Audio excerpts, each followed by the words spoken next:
গোমতী নদীর বাঁধ ভেঙে কুমিল্লায় ও ফেনীর বন্যায় পানিতে মানবেতর জীবন কাটাচ্ছেন সেখানকার মানুষজন।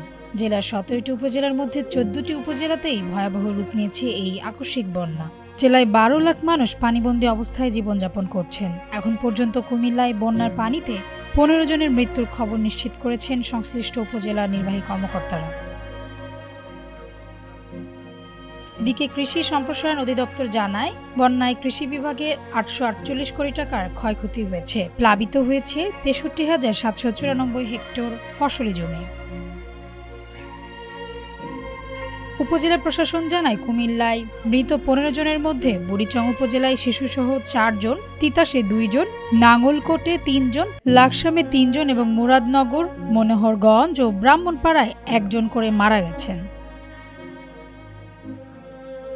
কুমিল্লা কৃষি সম্প্রসারণ অধিদপ্তর কার্যালয় জানায়, জেলায় ১৪ উপজেলায় ১,৩৫,২৩৫ হেক্টর জমিতে ফসল আবাদ করা হয়েছিল। প্রায় ২২৩ কোটি ৪১ লাখ টাকার রূপা আমন বীজতলা, ২৬৯ কোটি ৯৮ লাখ ৪৩ হাজার টাকার রূপা আমন, ৪৯ কোটি ৬৫ লাখ টাকার শাকসবজি, ২৯৭ কোটি ৮৫ লাখ ৭২ হাজার টাকার রূপা আউশ এবং কোটি ৬৮ লাখ টাকার আখের ফসল ক্ষতি হয়েছে এই বন্যায়। তাসনভা ঐশী, ডেস্ক রিপোর্ট, ভোরের পাতা।